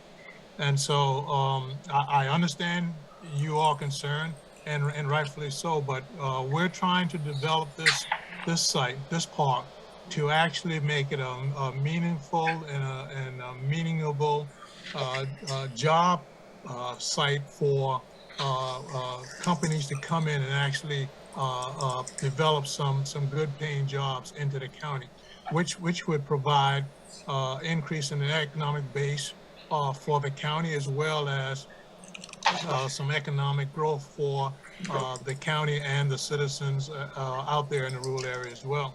And so we don't plan to do any explosion of growth with this sewer coming across the Willow Branch, but it is gender specific to go to that site, and that's it. Well, Councilman, I'm glad to hear you. I'm glad to hear you say that. I'd look forward to seeing some legal protections that would preclude sewer from being extended past the site, because while I think there are folks of good faith around the table today, leadership that's around the table isn't always here. And like this conversation where we said we've inherited some of these legacy PUDs or legacy zoning that we disagree with today, all of us pretty soon will go back to our civilian lives, and it would be disappointing that sometime in the future when the sewer gets on the Dale, we go, how did that happen? And we didn't maybe put the right legal protections in place. From an economic development standpoint, there's probably no bigger champion for economic development and for what we call product development in the county than myself. And so I am very appreciative that the county is willing to make a significant investment in product development. I think we will fill the Commerce Park in the next 5 years if workflow and the national economy stays as strong as it is. So there is a real need for us to be developing additional product. That being said, I think it's a significant investment on behalf of the public in tax dollars. And my other concern about LOWCO is I've not seen a full pro forma of what it would take in terms of dollars to make that park site ready. And so by the time you run sewer, electric, natural gas, fiber optics, roads, stormwater, and a significant environmental cleanup, does the investment on behalf of the public justify the return on investment from what available sites you would have when that park is ready to go? And I haven't seen that level of analysis, even though we've quietly been asking for about 9 months through the Economic Development Corporation. So I just ask that we do a little bit of a deeper due diligence period before we race into a significant public liability that may not actually perform at the end of the day. Maybe it will, and I hope it will, because I think cleaning up that site and the county having control of it is of great benefit. Well, to your point, Mr. Mayor, like you, I'm a avid supporter of economic development, and I think you of all people know that more so than anybody else. Absolutely. Okay, and so the concerns that you have, we can, with continued cooperation and discussion and working together, we can work out all those concerns and conditions that you're referring to. So I look forward to us setting up some type of meeting with perhaps you and your council and discussing this matter further so that we all will be on the same page moving forward with this project. Sounds good. All right, and I just say that as a guy, we bought a $1.8 million Commerce Park expecting that it was shovel ready, and then we found that there were some pretty significant deficiencies that we had to go beg, borrow, and steal money to make the improvements. Putting in we had a copper DSL line with only 3 megs down, which was not adequate for any business, and so had to figure out how to put fiber in the park. No natural gas in the park. So again, I just as friendly advice as somebody who also wants to see economic development, that we go into these things eyes wide open. And nevertheless, your investment is paying off, is it not? It is paying off, and I hope that everyone, county, city, in the region is proud. A lot of great jobs, a lot of great tax benefit that are coming off of that site now. Okay. And we're just getting started. I hear you. We look forward to continuing this discussion. Thanks. We got into some site-specific things, going back to the general, talking about the land use planning. I know, because we've had meetings between the city and the county, that philosophically we're on the same page. YEMASSEE hasn't been part of those, but it sounds like you're probably philosophically on the same page too. What I've heard here, and maybe like to suggest, is would it be worthwhile to have a workshop for NRPIC and put all these issues on the table, have that discussion. Maybe it turns into a couple of workshops. Maybe we do overview to start with, some personal discussions from each municipality in the county as to what they would like to see happen in this process and what their philosophy is about growth, and then come to some agreement so that we can. I know it's been brought up over and over by the mayor, at least, that this is something that needs to be happening. I think that we need to do it as soon as possible because of all the growth that is out there and potential for us. Is that something that the board would see as a positive step forward? I think it has to be larger than this group. And I remind myself there are 11 members of county council, and I think there's 3 appointees to this board. 5 members of Beaufort City Council. So is there an opportunity for a larger group to have everybody together. You look like you want to say something. I have a suggestion, maybe a joint workshop between SoLoco and NRPIC, and inviting the full councils of all the municipalities and jurisdictions. That'd be great. We've tried to do that before, I think, have a joint meeting and be worthwhile. They don't have the power that this group has. I don't mean that, you know, in a derogatory way. They just make recommendations, but I mean, this group has by charter more, but that might be a good idea. I'm not opposed to a joint meeting, because I think getting everybody in the room together is beneficial, and actually at some point want to have a conversation about, does it make sense to have two regional bodies that are meeting sort of in isolation is the wrong word, because I know there's some overlap. But at some point, does it make sense for us to have one sort of joint regional body and a combination of SoLoco and the NRPIC? I mean, I think YEMASSEE is probably YEMASSEE and the county is the only overlap. You guys are on both. Correct. On both boards. But in terms of specific land use and rural versus urban, I think Southern Beaufort County's destiny is pretty much set. You know, you cross over into Jasper, maybe there's a little bit of conversation, but I made a comment about the rural areas in Southern Beaufort County to someone in leadership one day, and her response was, show me a rural area in Southern Beaufort County. If it's wooded, it just hasn't been developed yet, or it's a public park. So I'm not sure if they're dealing with the same issues that we're dealing with up here. Yeah, I would agree. I think a combined meeting sounds like a great effort, but I think Northern Beaufort County and resolving these issues, and whether that is a workshop that expands its representation into more members from city and county, might be a great idea. Well, with the redistricting, there'll only be 5 people representing Northern Beaufort County from the county council. Might want to wait till after January and see who those people are before you do a joint. You know, if you wanted everybody from the city, the county, and the town of Port Royal, if that's what you're suggesting, wait till then. Joe Passman has a slice of Northern Beaufort County, or his district will. The rest will be reduced. But I guess what's the end goal of a meeting without using this body? What's your point? I mean, what's your end goal if you don't use this body to do that? I mean, this is the body that drew up the growth boundaries, and I remember sitting along the side of the great annexation wars, as Rob likes to call it. Very painful, but this was the body that did that. Right. So I don't know why you couldn't use this body to do that. Well, I know. I mean, I think for land use things, I mean, this is the current format, so absolutely. But Yeah. the suggestion was a joint SoLoco meeting. Yeah, well, maybe joint SoLoco might be more useful for other things like the plastic bag, Sure. things like that. Housing, like we've done for housing. You Well, that's, I guess, SoLoco, while they're only review and don't maybe have as much power as we do. I mean, there's been a significant amount of initiatives that have come out of there, like the Joint Stormwater Manual, the Housing Initiative.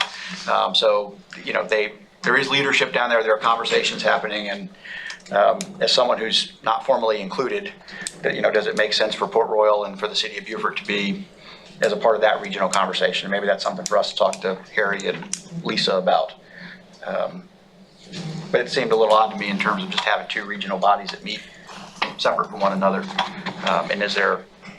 So a workshop would be more for land use, just totally land use is what you're. Well, I think land use, I think all of us policymakers, and I, you know, one side of me says wait until January, that's an awfully long time. The other side of me says if you're gonna have new personalities, giving them an opportunity, because I think there's an education component that needs to happen on the front end about what zonings we have. What are some of these legacy zoning or PUDs that we are sort of forced to deal with? I mean, I think there's a misunderstanding about how communities develop. You know, like Ladies Island, for example, people think that because the city annexed, all of this commercial development just popped up over there. Well, I'm of the belief that commercial development went over there because there's thousands of residential rooftops that commercial follows the residential rooftops. So A lot of the commercial was in the county before it was annexed. Yeah, I mean, the commercial grew because of the rooftops, not because of annexation, either county or city. Right. And I also think for members of the public, we have this idea of rural when the zoning that's in place today. I mean, the McLeod property is a perfect example. I think the county's come and said they're not interested in releasing the easement so that the city can annex it. Yet there is existing zoning that would allow, I think, 2 homes per acre. Not on the McLeod property. Well, not the conserved property, but the property that's not under conservation easement. It's 1 unit per 3 acres. Oh, is it 1 Yeah. T2? Okay. All right. Okay. That's good enough. Can I throw out a comment? You know, we've got 3 or 4 different things happening all at the same time. So to the extent that they can be consolidated and dealt with, you know, larger context, you know, makes a whole lot of sense. I mean, Steve, Mayor, you've got your strategic planning meeting. We're talking about this scope of work project for Ladies Island kind of a thing, which has similar goals to it. You know, part of the problem is, you know, you've got some of these things go back, you know, 20 years, and we've got all kinds of development that just sort of shoots the gap and takes advantage of loopholes. And to the extent that we can be proactive and get this thing pulled together with a common vision, seems to me, maybe Ladies Island is just sort of one little microcosm of a much larger picture that we need to go after. Well, listening to the conversations, I hate to wait until January. I think we do need to be more proactive. And Proactive on what specific issue? on the land use. Okay. Yeah, Well, if on you the want land to. use. I mean, you may have the same personalities in the room. We don't know that, you know, so. But at least some won't be. But I think the conversation, we have developments coming in every month now, and I think that if we have the conversation and schedule it appropriately for a workshop, I think that we'll be a lot farther ahead. I don't think there's a difference in philosophy in general, but I think it would be much better to get something documented and on paper So as soon as possible. Can we state for the record what the purpose of the workshop will be? You say land uses, i.e. what? What are we going to discuss in the workshop? I mean, you don't have to tell me. Maybe all of us need to think about it and get back to you, but we need some specifics for I would say for staff the and sake of others. time, because I've got to leave in 8 minutes. For the sake of time, can we defer this till next month? With what we want out of the workshop. Yeah, think about Let's think about that, and Just then not have it. and that's going to precede your other meeting on the 28th, our meeting, I believe. So, yeah, I think that'd be a good idea. Okay. Let's talk about it and maybe set up a scope for the workshop. And It's just for this group, so. For the sake of not reinventing the wheel, and I don't know if I'm speaking out of turn here, but is it what the city's planning on doing with their strategic planning meeting in late April? Is that a possible model for an enlarged exercise? I'm not sure I understand the question. Well, You're dealing. land use? Sorry? You mean from land use standpoint? Well, in terms of the nature with Dover Coal coming in, I mean, you're setting up some parameters in terms of the nature of the discussion. Yeah, I mean, for us, it's about get code debugging. code. So we passed form-based code 18, and, you know, we've been kind of keeping a running list of specific code issues. Much narrower, but they also. Right, but I do think somebody like Victor is the right kind of guy to bring in to facilitate a conversation among all the stakeholders. And I think between now and then, we're going to have conversations with them, maybe pick some of the consultants' brains. I know you've got access to some consultants. Let's all put a little thought into what that conversation or facility, what it might look like, and come back. Well, I'm not going to agree that we need a consultant at this point, but let's get the ideas on paper on what we need to do. No, I don't think it's for the joint, not for our joint meeting, but I think we have the opportunity with the consultants that we're working with, both for our strategic planning and a review of our code, and with what Rob has going on, that we can actually get some good ideas as to what we could address. I'm not suggesting, I don't think anybody was suggesting that we bring a consultant in to do the workshop. Okay. No, All I right, was suggesting that's what I was hearing. Don't do Okay. Okay. All right, so we're going to have this discussion further then at the next meeting and put some more definitive information on the table and maybe set a date for having the workshop, okay? So let's look at dates in your calendars as well.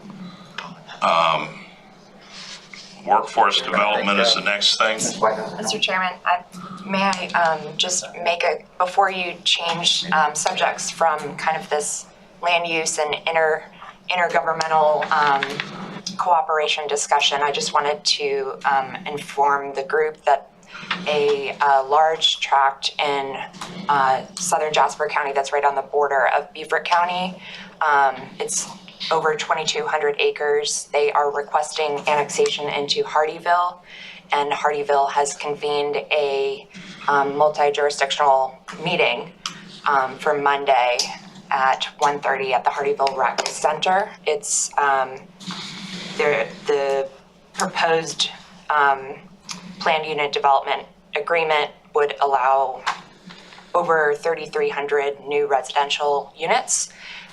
Over half of the property is wetlands. It's located at the headwaters of the New River and surrounded by the Great Swamp property. So it's a pretty significant proposal, and in the vein of regional cooperation, Hardyville is has invited, my understanding is they've invited Beaufort County, Jasper County, Bluffton to all come and basically just discuss what this could mean for the region, given the extent of the development. So if anybody is interested, that is 1:30 at the Hardyville Rec Center. Thank you. Thank you. Scary developments. Yeah. Which is the reason I think we need to address it as soon as we can. Number 15, workforce development. Any update or discussion?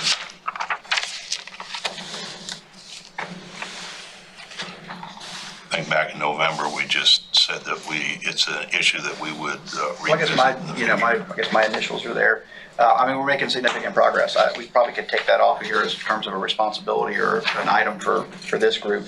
There's a lot of cooperation, whether it's the school district, TCL, USCB, under the cybersecurity sort of umbrella. The Economic Development Corp's working pretty well and engaged in a number of workforce development initiatives.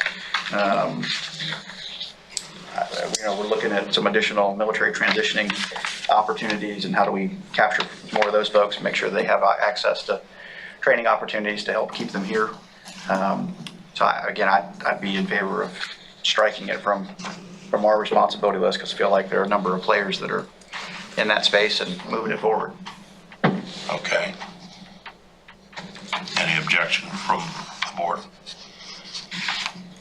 Thank you, Mayor. I appreciate that. That's a lot of good work. Number 16, I think Mr. Glover is the one that had that on the list. Is that something that this board would want to discuss at all in this meeting? I think we've done some initial mapping of the fire. Yeah, but that was St. Helena and Northern Beaufort County. I think we had a conversation several months ago about that issue, and someone from Water Sewer Authority came in and gave some maps of the access, but it was primarily in the rural areas of unincorporated Beaufort County, and I thought the directive was that county was going to meet with BJWSA, and that was really kind of a unincorporated county conversation that needed to occur with the full county council and not members of the town of Beaufort or of city of Beaufort or town of Port Royal. I think, the major concern, I think, was that water, other than fire, not be moved out any farther that would spur future developments. Well, I raised that, but, Alice, I think, responded, and I also talked to Mayor DeVito, and I walked back my comments about access to water for both fire and public health and wellness, understanding that sewer is actually more of the inducement than access to water is. So I don't have any objections and really don't have a dog in that fight because it is in the rural unincorporated area. Yeah, what we're going to do is map areas that are not served by public water and then kind of prioritize needs based on both, areas where there might be issues with well water, fire protection issues, or lines being undersized that they can't really have hydrants. So so we've started that mapping effort, but we're still kind of involved in that. So. But I think that's one that could probably come off of our list because, again, since it's rural in nature, it's really a. Yeah, I guess that'd be the question. Yeah, I agree. I would agree, I think It's more of a, and it's a big issue because you just can't put water lines anywhere. Yeah. You gotta have a certain amount of service on the line, or you have to dump millions of gallons of water out on the ground every day and nobody wants that to keep the lines fresh. That dovetails into the groundwater conversation, right? About saltwater intrusion and Yes. sucking up so much well water. those wells are gonna be affected by that. Okay. So my question would be, we're done with this list that we have currently. Are there other items that the board would like to see added to this list?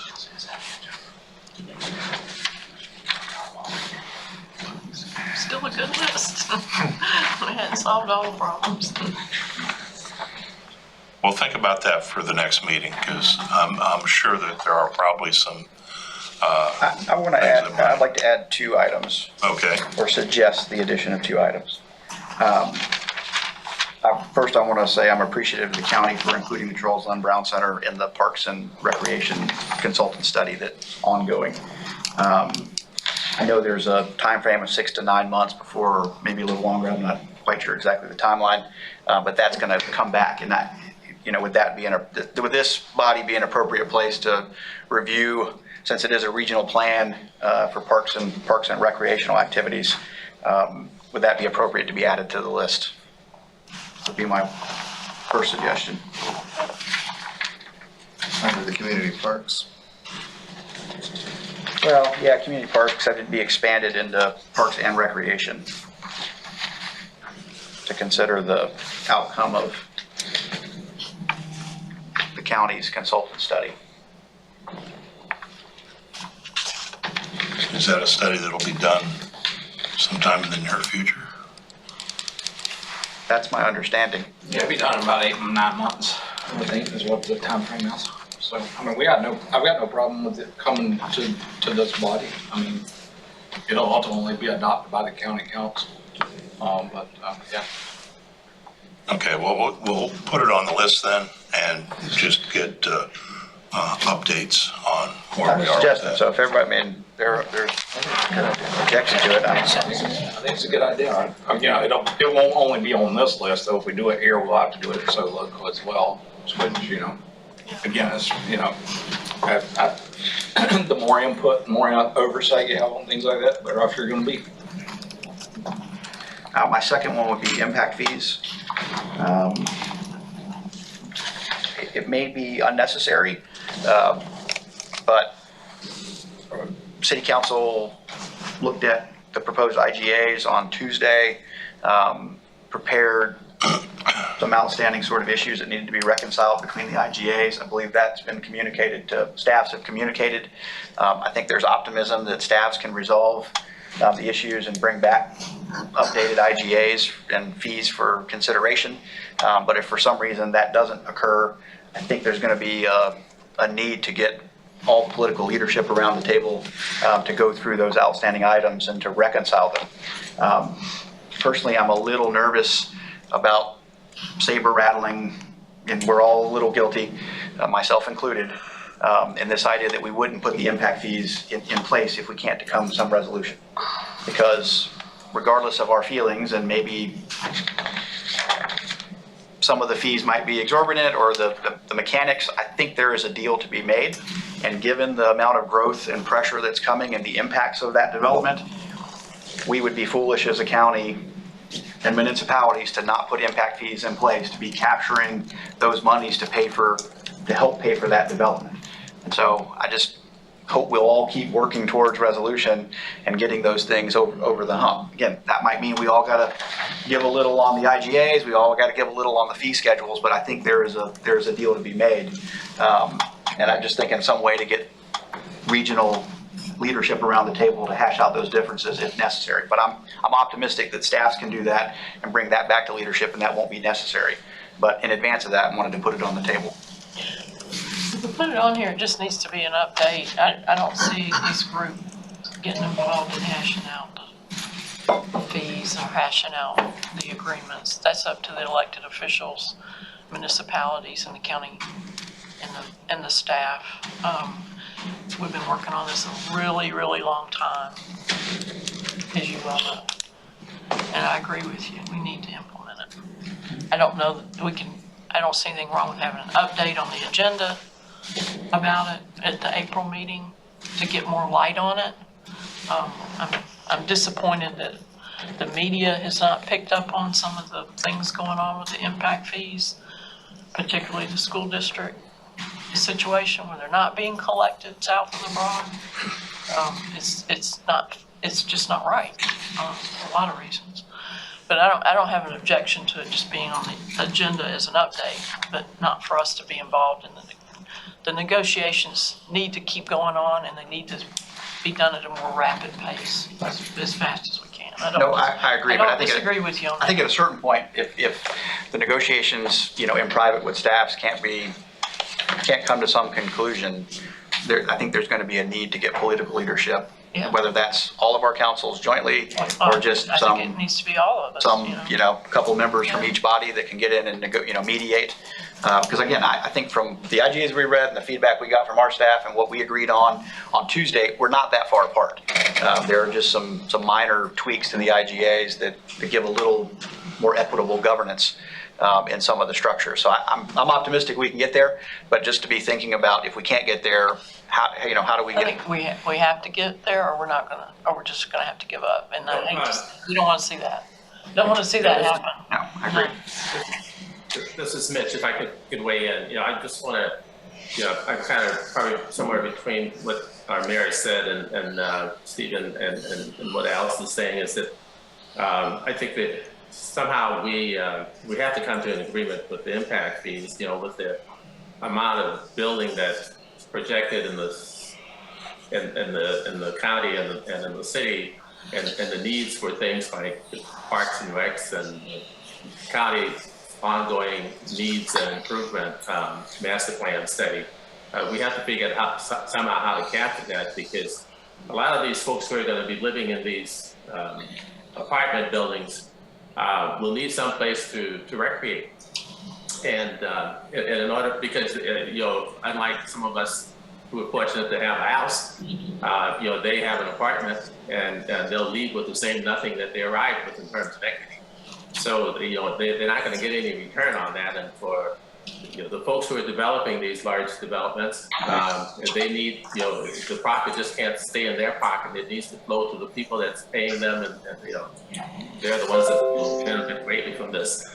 So whether we as the Northern Regional Plan Implementation Committee become some way in some sort of a I guess legal way, or whether we just hold it on the agenda as Alice has suggested, in case the staffs don't come to an agreement. I too am optimistic that we can work this out, staff, without maybe involving the council, county, and council cities, but it's something that we need to actually at least keep warm on the agenda so that it doesn't drift off because of its importance.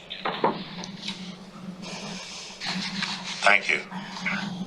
So we'll have impact fees on the agenda, so we'll keep it hot.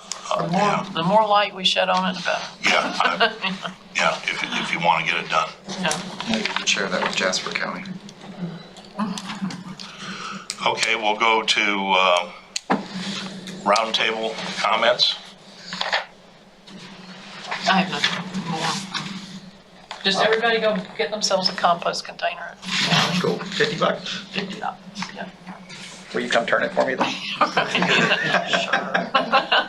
We had community leadership had a meeting with Naval Hospital leadership, Town of Port Royal, County Council, City Council, and administrations this week. And so I think Alice and Ian Scott of the Chamber helped organize that meeting. Very informative about sort of the future of the Naval Hospital and the potential for I'll say micro hospital, my words, on MCAS. It's an ambulatory care There you go, ambulatory care clinic. facility. They're on April 12th at 6 p.m. at Tabby Place. There is an environmental assessment meeting that's open to the public where Navy medicine staff will be there to hear public feedback about the building of that ambulatory care facility on MCAS. So I encourage any of you in leadership or members of the general public to attend that meeting again April 12th at 6 p.m. But good news is that hospital isn't going anywhere for at least the next decade. Commanding officer of Naval Hospital said that 2030, 2032 is when that ambulatory care facility would open. And then there's still an issue with Parris Island recruits and where they would be held if necessary. And so that still has to be resolved. So I think there's an opportunity for the community to work together in advance to figure out, I think, what they call a solution set for that property. But long and story short is the hospital's not going anywhere for at least another decade. Where is that meeting? Tabby Place. Tabby Place, yes, on Port Republic Street. Now, if you want to add anything to that. Oh, no, that's good, yeah. Was that meeting by invitation only, or was that? The April 12th is open to it's a public meeting. Yeah, it's a public meeting to provide comments on the draft environmental assessment for the building of the facility at the air station. Right. Anything else? Open discussion. Yes, ma'am.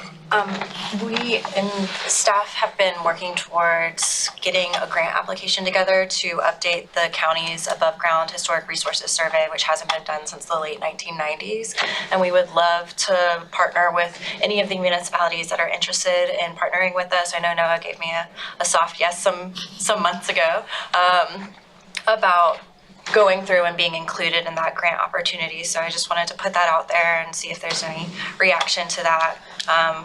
We've talked with Matt and we've talked with Ann Siren at Hilton Head, and I've been communicating with Emmeline as well at the city, but would love to let everyone know about it. The grant opportunity application deadline is at the end of April, so we would want to get answers from folks and assess interest as quickly as possible.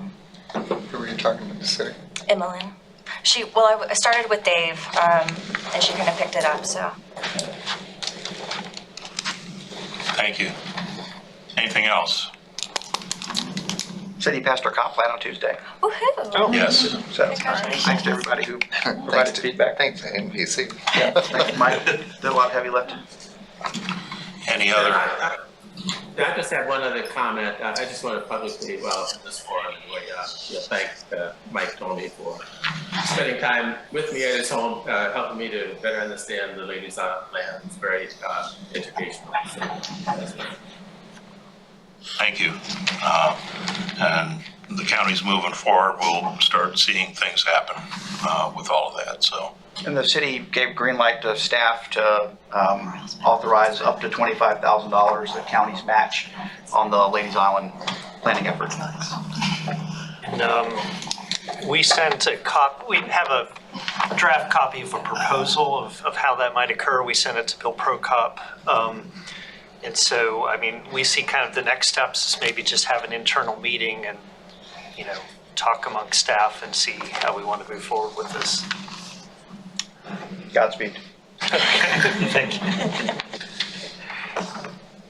Anything else? Going once, going twice. Motion for adjourn. Moved, seconded. Moved and seconded. All in favor, adjourn. A lot of